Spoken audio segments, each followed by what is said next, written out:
Olá, tudo bem? Meu nome é Christian Godoy. Eu vou falar um pouquinho sobre um tema que é muito pertinente aí ao campo da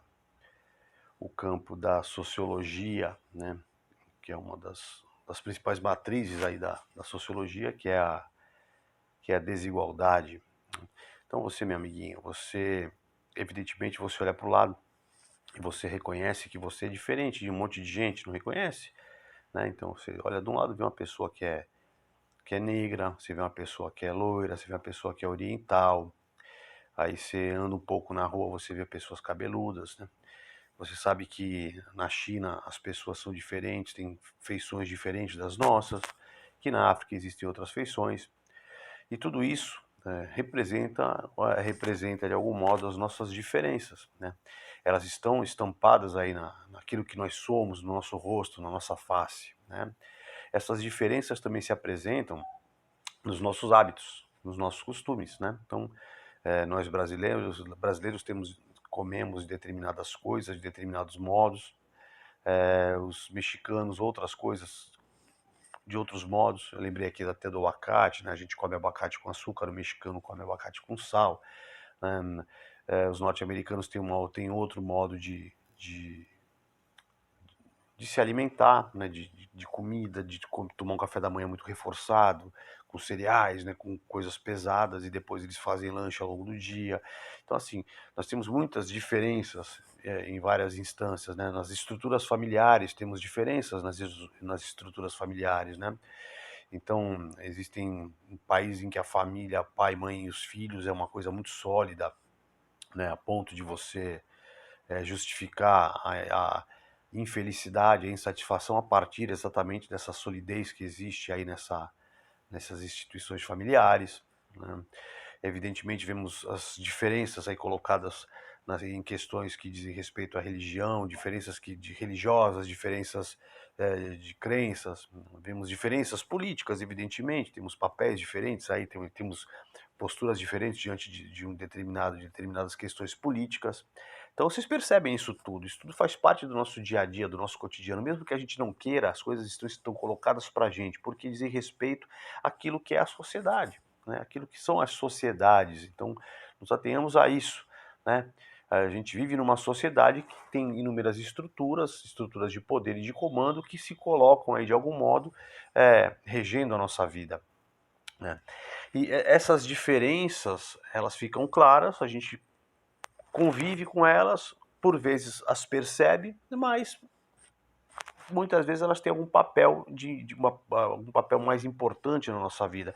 E muitas vezes elas têm um peso muito grande na nossa vida. Então muitas vezes ela tem um papel desprezível, né, dispensável, que você não percebe. E muitas vezes ela tem um peso muito grande, né? Então, é, quando você é uma pessoa mais pobre, uma pessoa preta, e você pega um elevador num lugar, num shopping center, por exemplo, com pessoas brancas, existe ali talvez o mal-estar, né? Você sente ali o mal-estar. Quando uma pessoa parda ou preta, entra no mercado e você vê o segurança atrás de você, isso acontece muito, você sente ali um mal-estar. E aí quando você repara, o segurança também é pardo ou preto, esse segurança que está atrás de você. E aí a gente está começando a entrar no campo da desigualdade, né?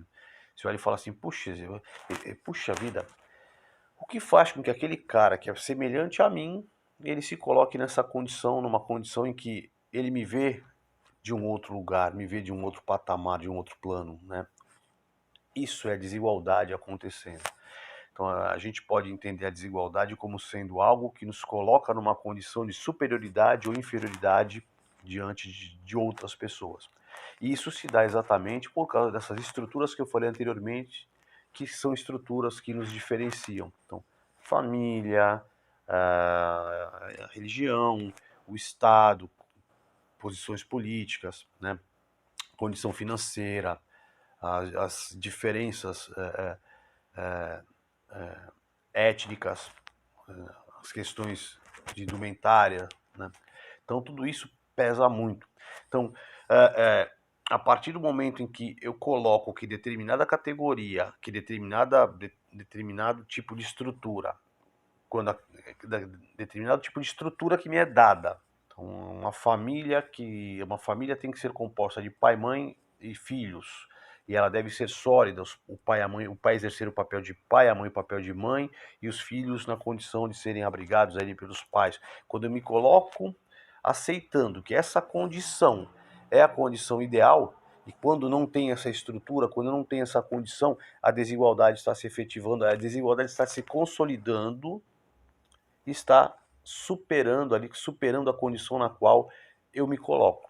Então, quando eu coloco essa condição como sendo a condição principal, a condição ideal, eu faço que aquela condição que é a minha, que se não está representada nessa condição também, se perca, se sinta inferior.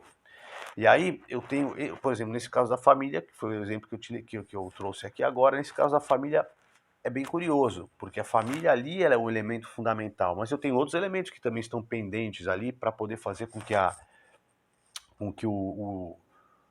que essa desigualdade apareça de modo mais efetivo. Vocês querem um exemplo?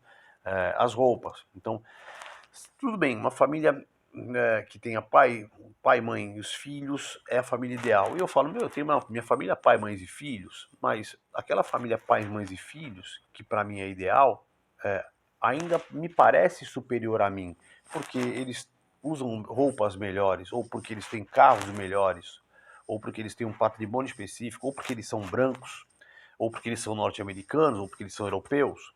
Então, quando eu vou colocando, quando eu vou percebendo aquilo que nos diferencia de modo a fazer com que essa diferença tenha um peso maior ou menor, eu estou construindo aí, eu estou acentuando, estou evidenciando cada vez mais a desigualdade. Então as diferenças estão presentes o tempo todo.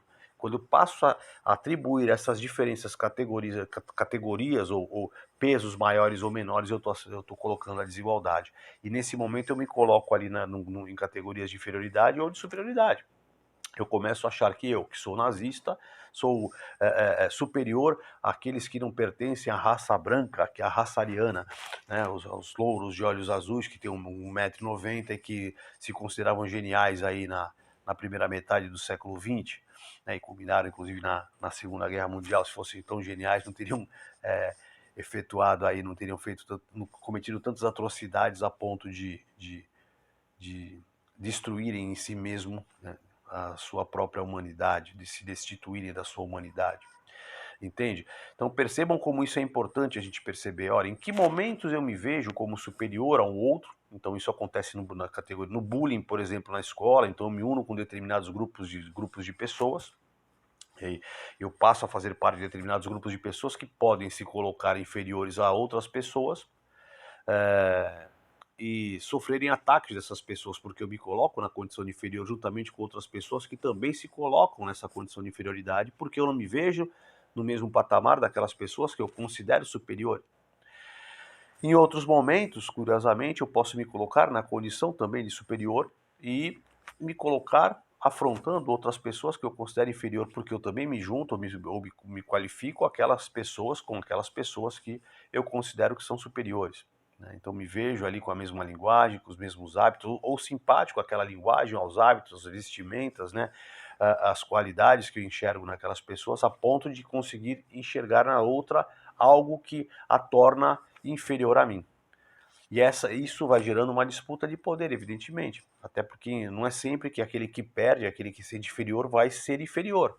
Em algum momento pode ser que ele se sinta superior e veja a necessidade de reivindicar ali essa superioridade, essa posição de igualdade. Né? Não vou nem colocar superioridade, vamos colocar igualdade. E isso gera o quê? Isso gera exatamente aquilo que a gente enxerga no mundo de hoje. E que incomoda muita gente que estava acostumado com essas posições, com essas posições de desigualdade que lhe colocavam em condições superiores.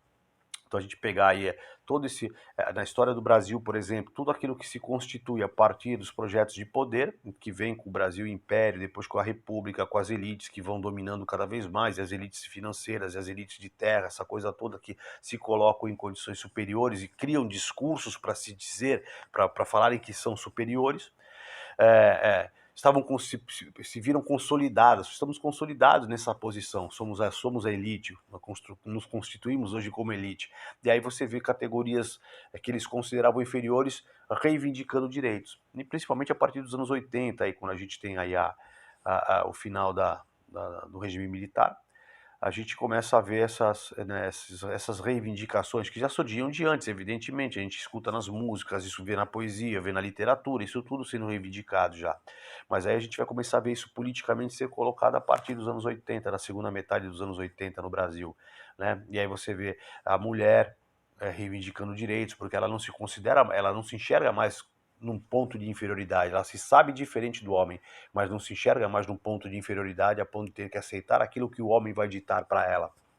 E mais, né? Você vai ver o negro, ou a negra, você vai ver o indígena, né, reivindicando seus direitos, e aí os gordos, os velhos, os deficientes físicos, os cegos, né, os surdos, essas pessoas que passam a exigir seus direitos, os velhos, né, essas pessoas que passam a reivindicar os seus direitos e passam a se ver não mais em categorias de inferioridade, mas eu também quero ter o direito que essa outra pessoa que diz que é superior ou que se enxerga superior tem sobre mim, porque eu sou igual. E aí você vê as conquistas sendo alcançadas a partir das leis, a partir da mudança de legislação, né? Ainda que a duras penas, ainda que as coisas não funcionem do modo que a gente gostaria que funcionasse, elas foram sendo modificadas e foram trazendo aí a pauta, trazendo para o nosso bate-papo, para o nosso dia a dia, essa reivindicação de direitos. Inclusive através da música que você aí curte, né? Você gosta do seu rap, ou você gosta do seu funk, você consegue perceber esses discursos reivindicando ali seus direitos também, né? Ainda que de outros modos, meio distorcidos, ainda com palavras que incomodam essas elites, mas trazendo ali, querendo dizer, ó, essa é a minha posição, esse é o modo pelo qual eu vejo o mundo e tenho tanto direito de usufruir desse mundo que você usufrui quanto você tem, né? Você usa seu carrão, você tem seus modos de fazer as coisas, nós temos os nossos modos de fazer as coisas, nós também queremos ter carrões e também queremos ser patrões e também queremos ter patrimônio e temos o direito disso também. E isso incomoda esse outro lado que se via numa posição de desigualdade, numa posição desigual, mas como superior. Você conseguiu se enxergar em algum momento nesse discurso que eu coloquei para você? Você conseguiu se ver num patamar acima ou no patamar abaixo em alguns momentos, né, de vestimenta, de conhecimento, de sabedoria, né, de cor de pele, de posição social, né, de postura política? Você conseguiu se ver em algum momento? Se você conseguiu se ver em algum momento, pode ser que você esteja ali nessa esfera da desigualdade. Então a gente precisa prestar um pouco mais de atenção, né, onde eu me coloco, para que eu possa começar a romper com isso que se coloca para mim, que se impõe para mim como certo, né? Porque muitas vezes o certo não é o certo e a gente tem que rever essas certezas que nos foram dadas. É isso. Muito obrigado e até nosso próximo encontro. Valeu, aquele abraço.